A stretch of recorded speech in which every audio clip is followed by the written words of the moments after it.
Hey hi guys, welcome back. I hope आप सब अच्छे होंगे। तो आज का जो हमारा टॉपिक है जेनेटिक्स का, हम आज हेरिडिटरी डिजीज़ इन मैन पढ़ने जा रहे हैं। ठीक है। देखो, असल में इसमें क्या है ना कि जेनेटिक्स में जो इम्पोर्टेंट टॉपिक्स हैं उनको हम पहले करेंगे, मतलब जिन पे क्वेश्चंस आए हुए हैं ऑलरेडी, तो वो हमारी प्रेफरेंस पर रहेंगे। ठीक है। उसके अलावा जो टॉपिक्स नहीं आए हुए हैं, मतलब जिन पे क्वेश्चन नहीं आए, वो भी हम करेंगे, बट उनको थोड़ा सा बाद में करेंगे। ठीक है। तो मैं कुछ इसको ऐसे कराऊंगा, इंपॉर्टेंस के हिसाब से कराऊंगा जो टॉपिक इंपॉर्टेंट है। ठीक है।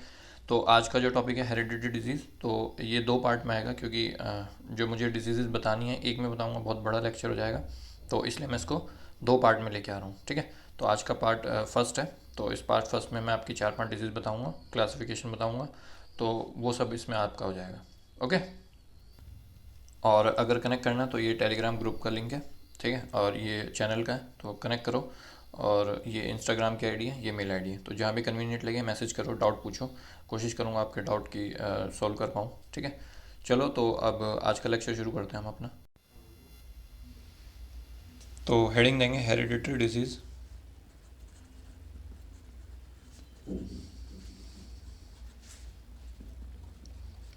In man. ठीक है भाई।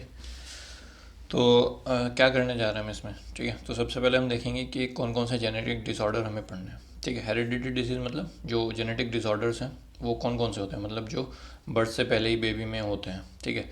या तो वो जेनेटिक होंगे, मतलब फादर टू, मतलब parents to their offspring transmit होंगे, या फिर वो एनोमली हो जाएगी कुछ। मान लो जब सेल जब डिवाइड कर रही थी उस टाइम पे क्रोमोसोम का प्रॉपर डिवीजन नहीं हो पाया। ठीक है। तो वो सब रीजंस होते हैं, है ना।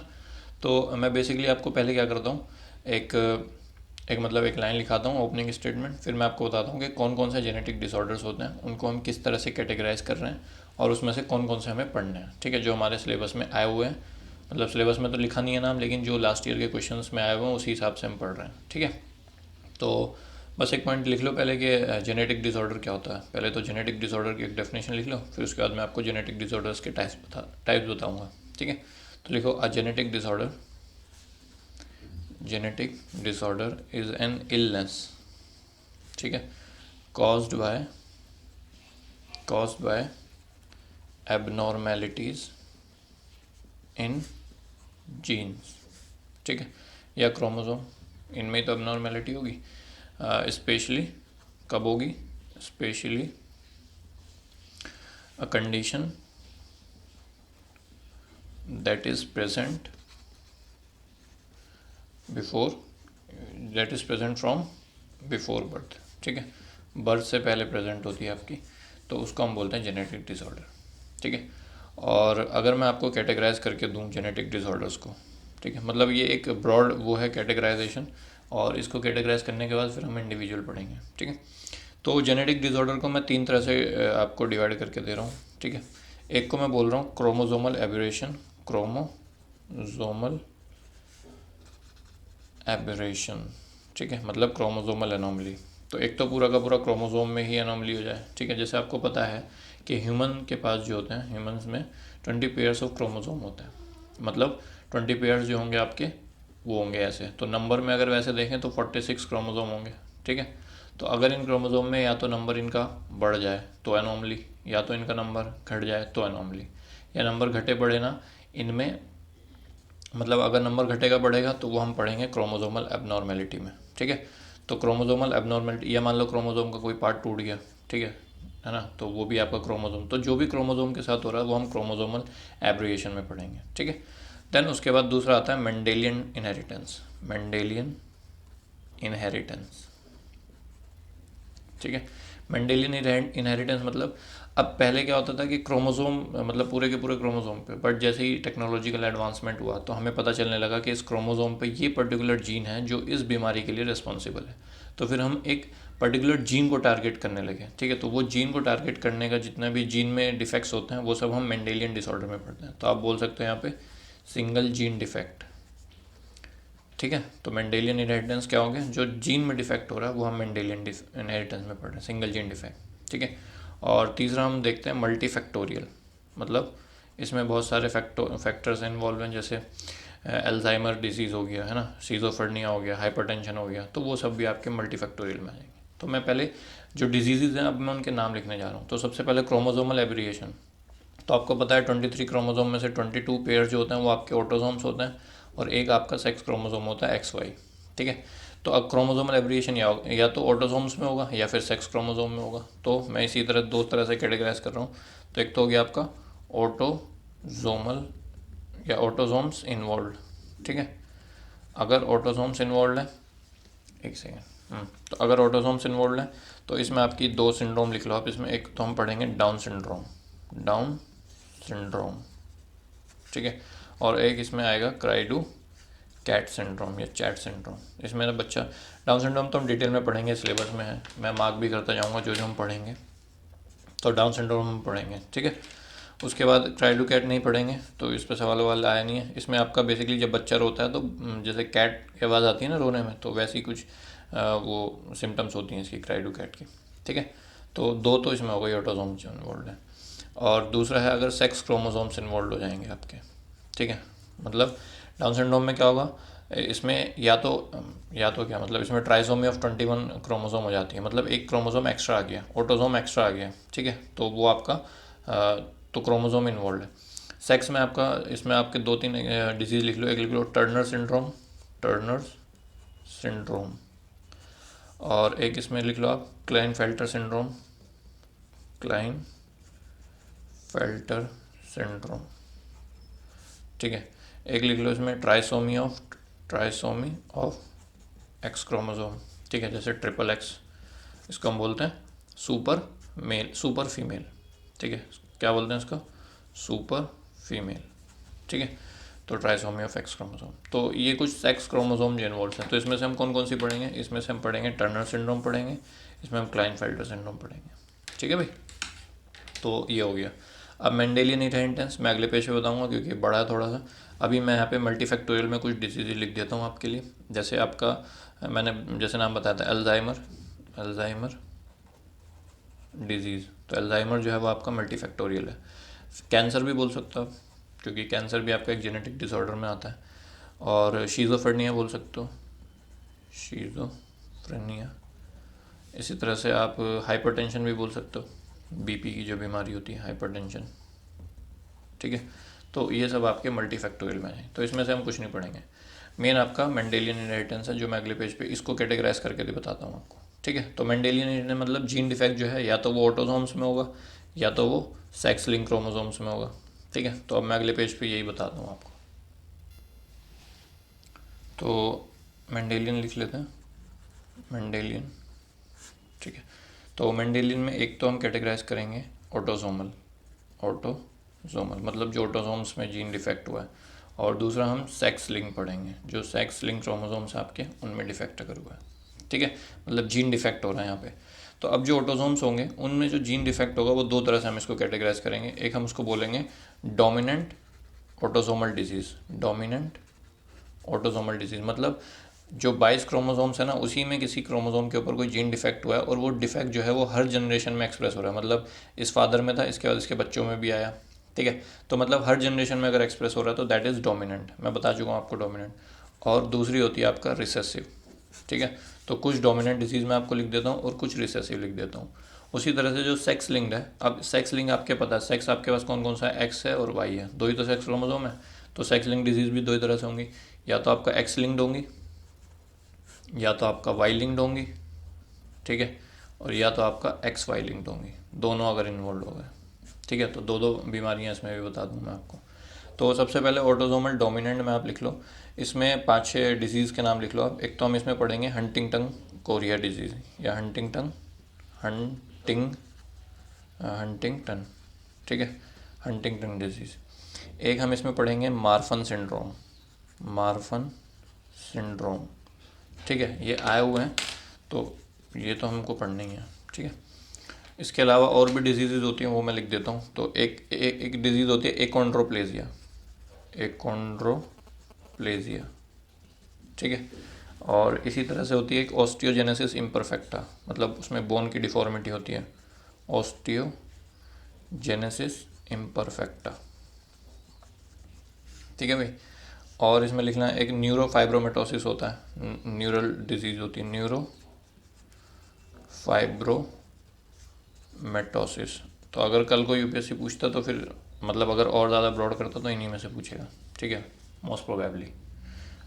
ओके, और उसी तरह से अगर रिसेसिव की मैं बात करूँ तो रिसेसिव में हम पढ़ेंगे एक सिस्टिक फाइब्रोसिस, सिस्टिक फाइब्रोसिस, ठीक है, जिन पे स्टार लगा रहा हूँ वो हम पढ़ने जा रहे हैं, ठीक है। और एक इसमें आता है phenyl ketone urea, phenyl ketone urea. तो रिसेसिव मतलब क्या है, हर जनरेशन में एक्सप्रेस नहीं होंगी, जनरेशन स्किप करती हैं, ठीक है, तो रिसेसिव है। उसके बाद आपका फिनाइल कीटोन यूरिया हो गया। तो ये दो तो आई हुई हैं, एक और आई हुई है आपका इसमें sickle cell anaemia, sickle cell anaemia, ठीक है। और इसके अलावा और भी होता है, एक एल्बिनिज्म होता है, एल्बिनिज्म जो आपने देखे होंगे, जो अंग्रेज़ हो जाते हैं, इंडियन अगर अंग्रेज़ हो जाएं तो वो मतलब उनकी बॉडी में मेलानिन का फॉर्मेशन नहीं होता, तो वो एल्बिनिज्म होता है, ठीक है। एक होता है आपका टे सेक्स डिजीज़, टे सेक्स डिजीज़, ठीक है। और भी होता है, एक थैलेसीमिया भी होता है, टाइप्स ऑफ अनीमिया में ही एक थैलेसीमिया होता है। तो बहुत सारी होती हैं, ठीक है। तो आप इसमें हम पढ़ेंगे सिस्टिक फाइब्रोसिस पढ़ेंगे, फिनाइल कीटोन यूरिया पढ़ेंगे और सिकल सेल अनीमिया। तो गिनते रहो कितनी हो गई अभी, पीछे हम कितनी हो गई थी हमारी, एक तो डाउन हो गई थी, एक आपका टर्नर हो गई थी और एक क्लाइनफेल्टर, तीन तो वहाँ हो गई, 4 5 6 7 8, तो 8 अभी तक हो गई, ठीक है। और उसके बाद ये आपका रिसेसिव हो गई। अब अगर मैं एक्स लिंक की बात करूँ तो अब अगर एक्स लिंक डिजीज़ जो होती हैं, अब इसमें भी दो तरह की होती हैं, या तो एक्स लिंक डोमिनेंट होंगी या तो एक्स लिंक रिसेसिव होंगी, ठीक है। तो इसमें भी मैं दो तरह से कैटेगराइज कर रहा हूँ, एक तो एक्स लिंक रिसेसिव होंगी, डोमिनेंट लिखना चलो कोई नहीं, रिसेसिव होंगी, और एक आपका एक्स लिंक डोमिनेंट होंगी, ठीक है। दिख रहा है, एक सेकेंड। तो जो एक्स लिंक रिसेसिव है इसमें कुछ डिजीज़ मैं आपको बताता हूँ, तो जैसे कलर ब्लाइंडनेस होता है, कलर ब्लाइंडनेस, कलर में पता नहीं लगा पाते, तो वो उस डिजीज़ को हम एक्स लिंक रिसेसिव में आता है वो, ठीक है। और इसी तरह से आपका मतलब एक्स लिंक रिसेसिव का मतलब क्या है कि अगर फीमेल में है वो, तो इसका जो कलर ब्लाइंडनेस का भी जो भी जीन होगा वो आपका एक ही एक्स पे होगा, ठीक है। क्योंकि अगर दोनों पे हो गया तो आपका एक्सप्रेस हो जाएगा, तो एक ही पे होगा तो मतलब जनरेशन स्किप कर सकता है, और फिर जब ये दोनों एक साथ आएंगे तब वो आपका डोमिनेंट आ जाएगा, समझ रहे हो। तो इस तरह से ऐसे अगर मेल की मानो तो मेल में तो हमेशा एक्सप्रेस ही होगा, ठीक है, क्योंकि एक ही एक्स के ऊपर है और एक्स लिंक्ड है ये। तो कलर ब्लाइंडनेस हो गया। देन उसके बाद आपका हीमोफीलिया, हीमोफीलिया, ठीक है, तो हीमोफीलिया होता है। और भी बहुत सारी होती हैं, जैसे नाइट ब्लाइंडनेस, वो भी कलर ब्लाइंडनेस की होती है, नाइट ब्लाइंडनेस, नाइट ब्लाइंडनेस, ठीक है। और जो डायबिटीज़ मेलिटस तो आपको पता है, एक डायबिटीज़ इंसिपिडस होता है, डायबिटीज़ इंसिपिडस। बताओ मुझे दोनों में डिफरेंस बताओ क्या होता है, ठीक है। तो उसके अलावा इसमें बस इतना, एक और लिख लो, G6PD, G6PD सिंड्रोम, ठीक है।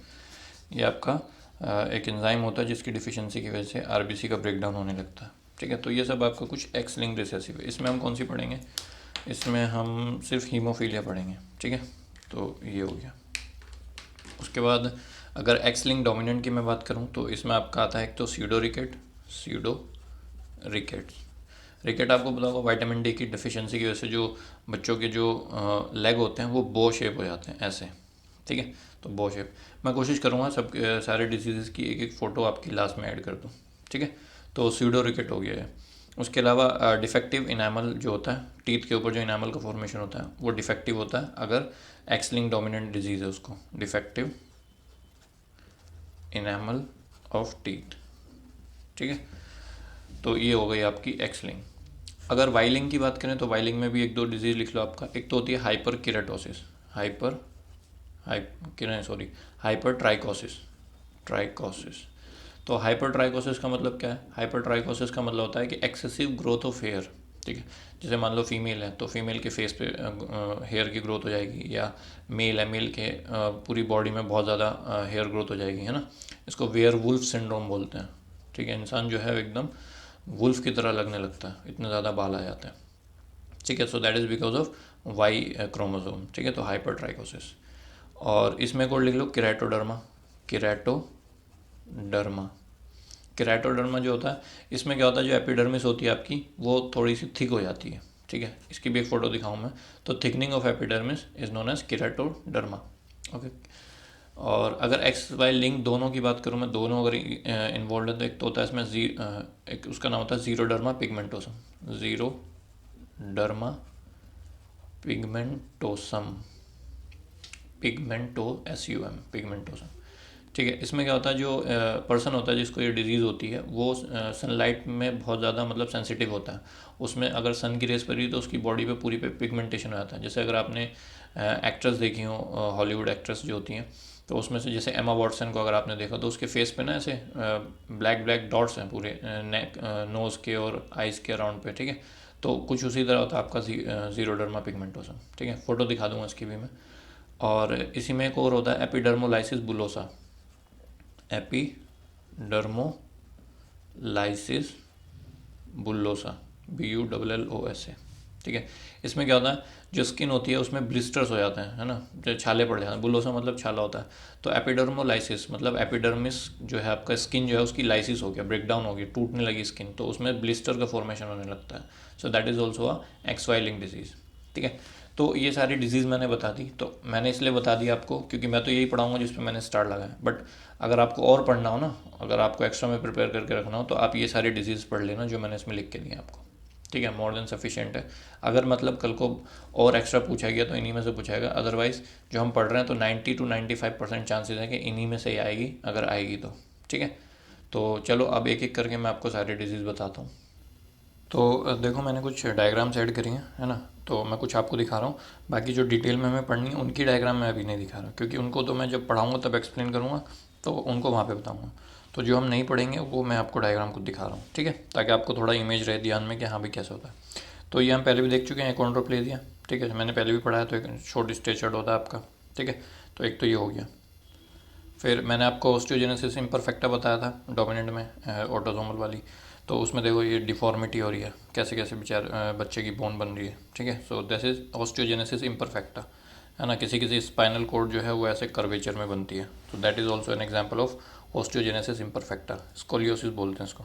ठीक है, तो ये है। और देखो this is an example of neurofibromatosis. ठीक है, तो इसमें देखो जो आपका स्पाइनल वाला एरिया है तो उसमें ट्यूमर फॉर्मेशन होता है ऐसे ऐसे, है ना। किसी किसी की पूरी स्किन पे ऐसे ट्यूमर फॉर्मेशन हो जाते हैं। ठीक है, तो that is an example of neurofibromatosis.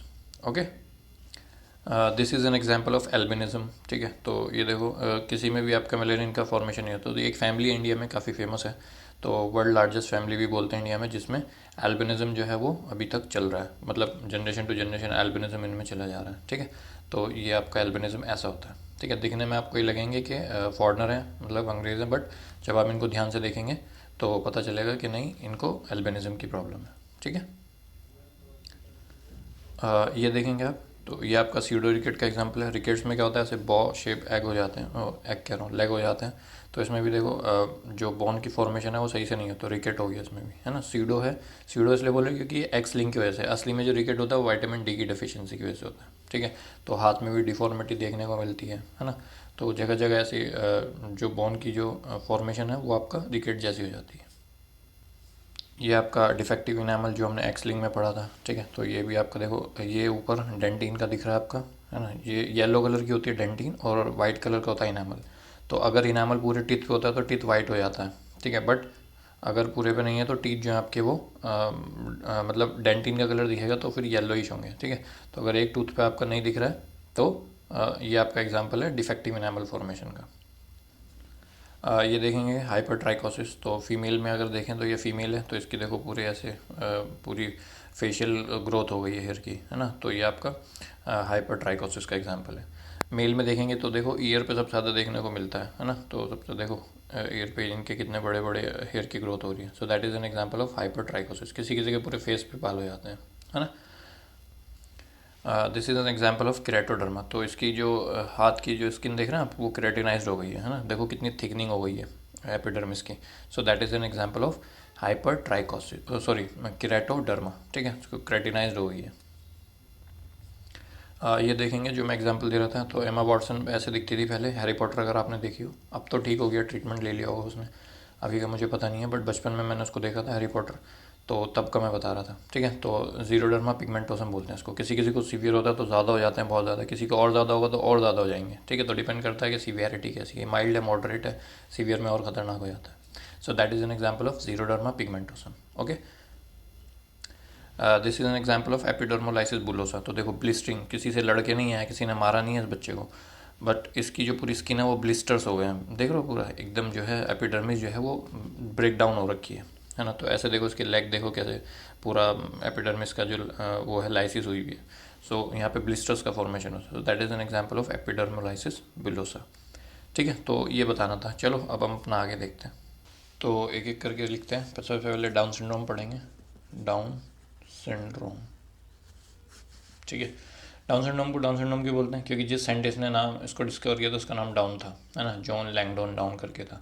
तो 1866 के आसपास इसने क्या देखा? इसने देखा कि जो क्रोमोसोम्स होते हैं उस क्रोमोसोम में, मतलब बेसिकली पेयर में होते हैं क्रोमोसोम. तो इसने देखा एक क्रोमोसोम है जो आपका 3 है. ठीक है, तो इसने बोला ये जो क्रोमोसोम नंबर था ये 21 था, तो इसकी यहाँ पर ट्राइसोमी हो गई. ट्राइसोमी मतलब 3, मोनोसोमी मतलब एक कम हो गया. तो मोनो मतलब एक होता है.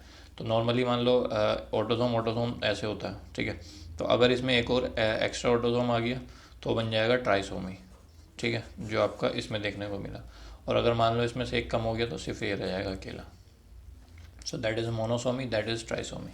ठीक है, एंड दैट इज़ नॉर्मल.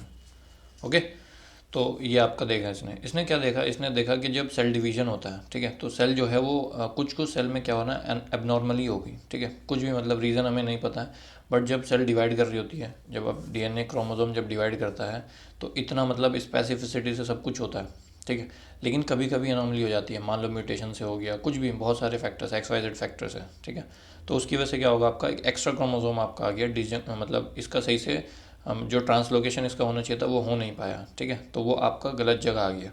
तो इसकी वजह से आपका डाउन सिंड्रोम हो गई इसको. ठीक है, अब जो डाउन सिंड्रोम वाला बच्चा होगा उसकी एक फ़ोटो देखो आप, फिर उसके फीचर्स मैं आपको बताऊंगा और फिर लिखेंगे. ठीक है, अच्छा, फ़ोटो देखने से पहले कुछ 2-4 बातें और बता देता हूँ कि चलो पहले फ़ोटो देख लो इसकी एक. तो ये देखेंगे आप जो हमारा डाउन सिंड्रोम की डायग्राम मैं आपको दिखा रहा हूँ. ठीक है, तो इसमें देखो जो बच्चा है ये, इसको बहुत छोटा इसका स्ट्रेचर्ड होगा, मतलब जो भी ग्रो भी करेगा तो शॉर्ट स्ट्रेचर्ड ही रहेगा. ठीक है, और जो हेड है इसका वो स्मॉल होगा और राउंड शेप का होगा. देखो राउंड शेप हेड है इसका. ठीक है, और जो टंग होगी इसकी वो आपकी फॉरवर्ड होगी, ऐसे फॉरवर्ड होगी. टीथ की फॉर्मेशन सही नहीं होगी. ठीक है, मैं हटा देता हूँ पहले. और उसके अलावा अगर आप देखो तो इसका मुंह जो है वो खुला हुआ है, तो हमेशा इसका पार्शियली ओपन रहेगा माउथ. और हैंड देखेंगे तो ब्रॉड, आपकी पाम जो है वो थोड़ी सी ब्रॉड होगी. ठीक है, और मेंटली अबनॉर्मल होगा, फिजिकल भी नहीं कुछ कर पाएगा, मेंटली भी नहीं. और साइकोमोटर मतलब जो कनेक्शन है वॉकिंग वगैरह में उसमें भी प्रॉब्लम आएगी. ठीक है, बाकी उसके अलावा और भी इसमें फीचर दिए हुए हैं. हार्ट भी अबनॉर्मल होगा और लो सेट ईयर्स होंगे, है ना, आई की जो पोजीशन होगी, और लोअर IQ होगा. ठीक है, फ्लैट हेड होगा, है ना, इंटेस्टाइनल ऑब्स्ट्रक्शन होगा. तो ये सब है. तो इसमें से हम कुछ फीचर्स जो हैं वो लिख लेंगे. तो जितने आपको अच्छे लगे उतने लिख लेना, मैं कुछ लिखवा देता हूँ. ठीक है. ठीक है, तो फोटो देख लिया आपने. तो अब लिखते हैं कि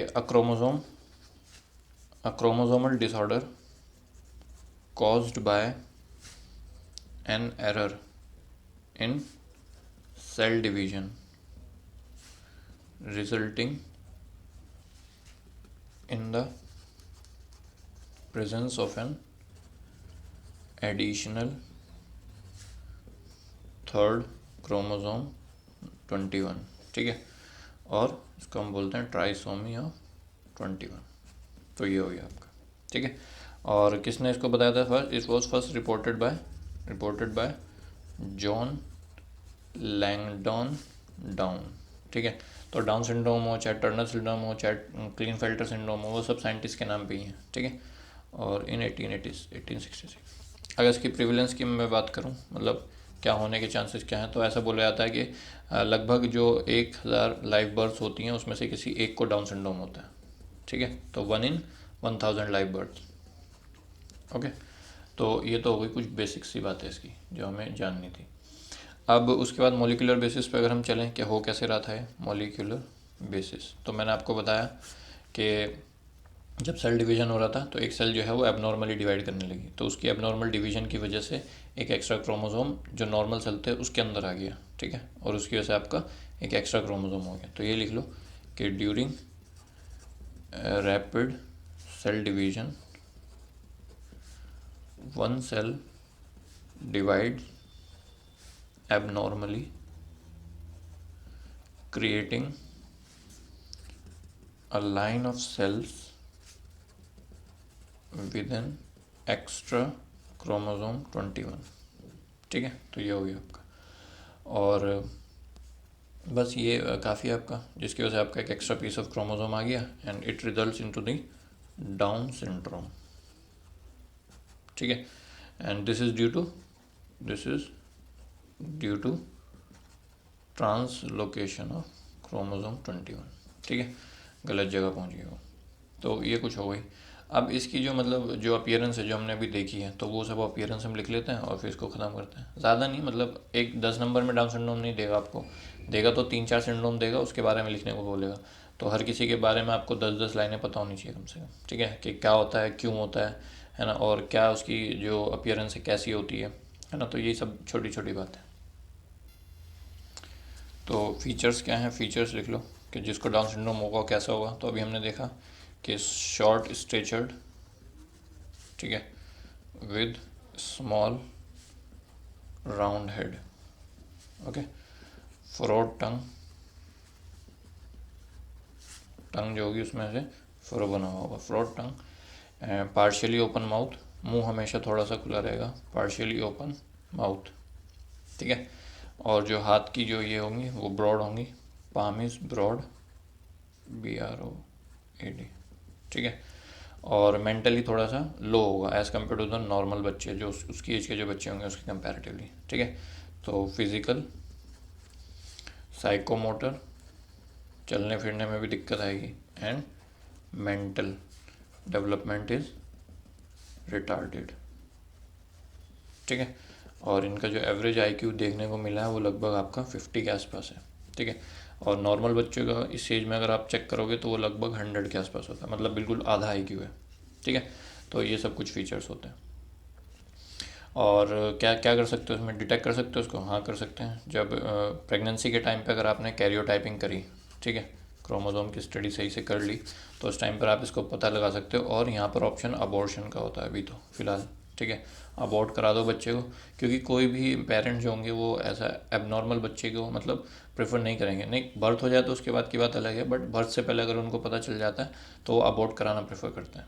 ठीक है, तो ये आपका अभी तो है फ़िलहाल ट्रीटमेंट इस पर देख रहे हैं कि कुछ पॉसिबल हो सकता है क्या।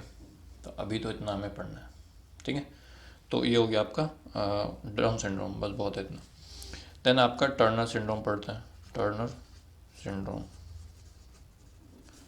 ठीक है, टर्नर सिंड्रोम क्या होता है आपका, जैसे नॉर्मल ऑटोसोम तो 44 ही होंगे, लेकिन जो सेक्स क्रोमोसोम XY होना था उसमें से आपका ये Y गायब है, सिर्फ आपका X है और 0 है, मतलब Y is absent.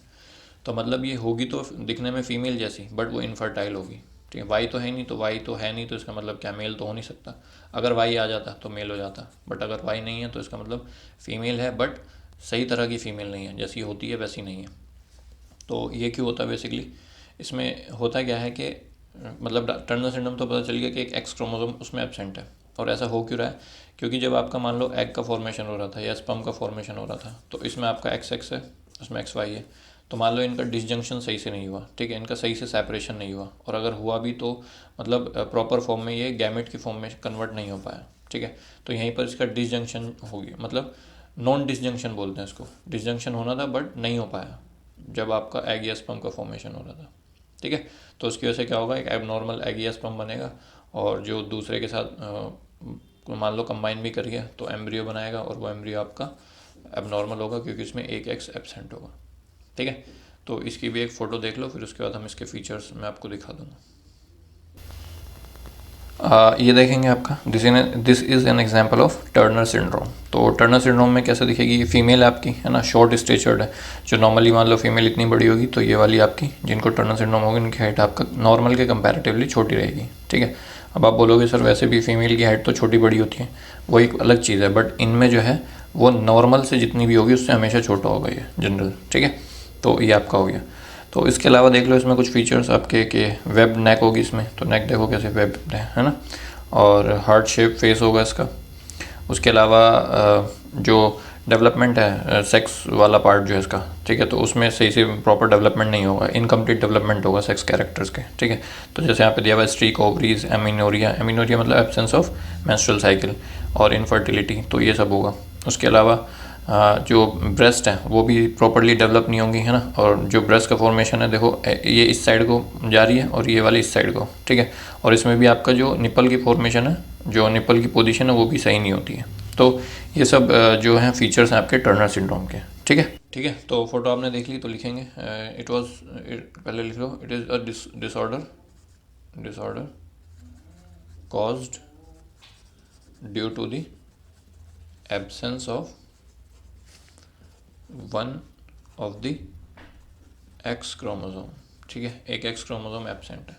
And it was discovered by the doctor Henry Turner in 1938, ठीक है। और अगर इसकी प्रिवलेंस की मैं बात करूं, कितना को मतलब पाया जाता है, तो 1 in 2500 आप बोल सकते हो। तो लगभग 2500 लाइव बर्ड्स में से किसी एक को आपका टर्नर सिंड्रोम होता है, ठीक है। और होता क्यों है, तो वो मैंने आपको बता दिया कि a pair of sex chromosome fails to separate properly, या जिसको हम बोलते हैं non disjunction during the formation of egg या स्पर्म, ठीक है।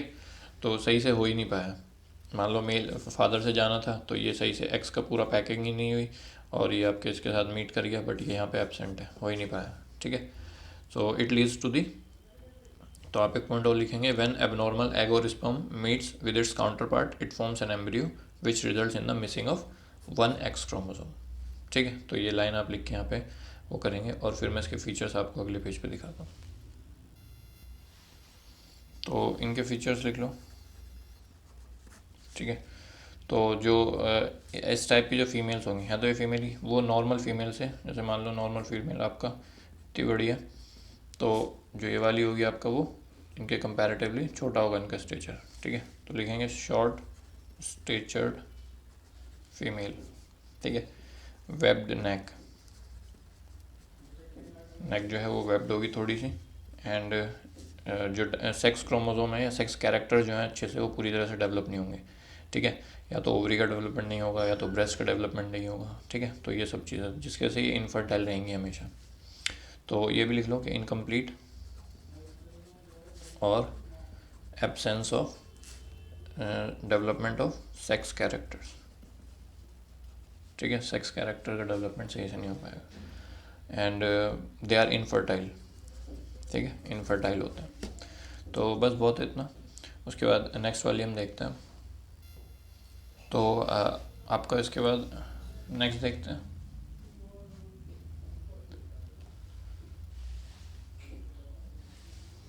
ठीक है, तो आपका क्लाइनफेल्टर देखते हैं।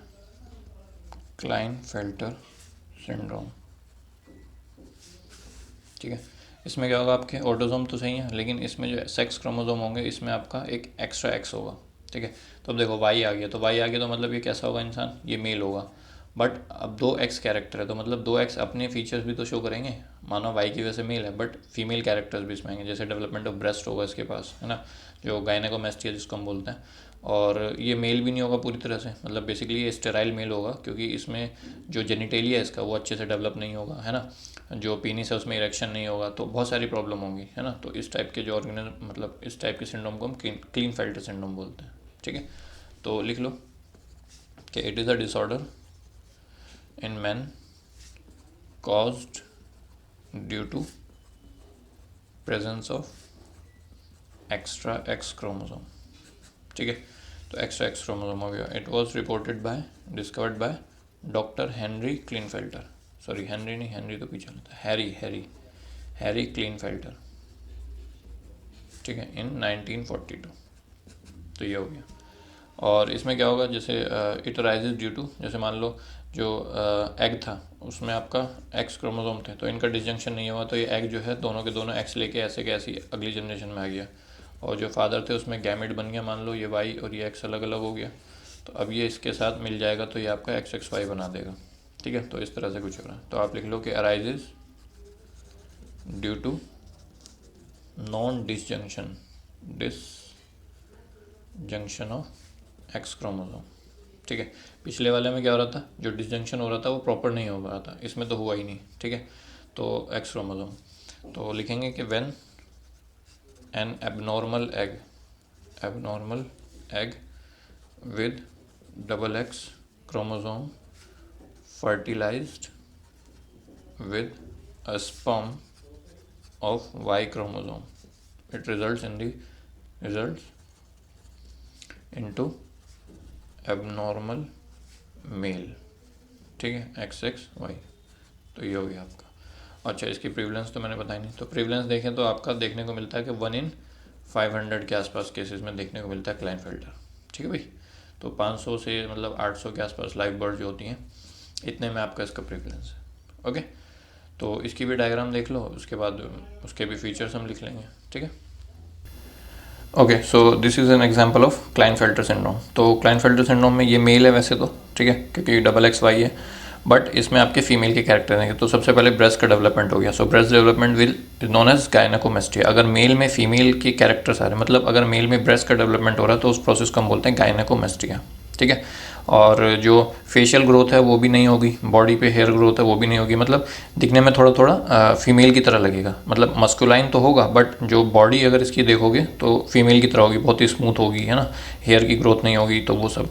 और हिप अगर इसके देखोगे आप तो हिप भी आपके फीमेल की तरह होंगे, इसके थोड़े ब्रॉड होते हैं ना, तो डिलीवरी वगैरह में आसानी होती है अगर ब्रॉड हिप रहते हैं, तो इसलिए फीमेल के हिप्स ब्रॉड होते हैं। ठीक है, और प्यूबिक हेयर भी नहीं होते। बाकी जो हाथ पैर होते हैं वो लंबे लंबे होते हैं इनके, है ना। और टेस्टिकुलर एट्रोफी है, ये मैं आपको बता रहा हूँ क्योंकि इसमें ये भी इनफर्टाइल होते हैं जनरली। ठीक है, तो ये सब इसमें फीचर्स हैं इसके। उसके अलावा जो मेल जेनिटेलिया इसका वो भी अच्छे से नहीं डेवलप होता है, जो पेनिस होता है उसमें इरेक्शन नहीं होता है सही से, है ना। और जो IQ वगैरह होता है इनका वो भी नॉर्मली कम ही होता है। तो ये सब कुछ फीचर्स हैं इसके। ठीक है, तो लिख लो फीचर्स इसके कि ओवरऑल कैसा होता है, मस्कुलाइन होता है, मस्कुलाइन डेवलपमेंट। ठीक है, और ब्रेस्ट डेवलपमेंट भी हुआ हुआ है इसमें, है ना, जिसको हम गायनेकोमेस्टिया बोलते हैं, गायनेकोमेस्टिया। और under develop male genitalia, under develop. ठीक है, it leads to sterile male. ठीक है, तो मेल आपका कैसा है, स्टेराइल है।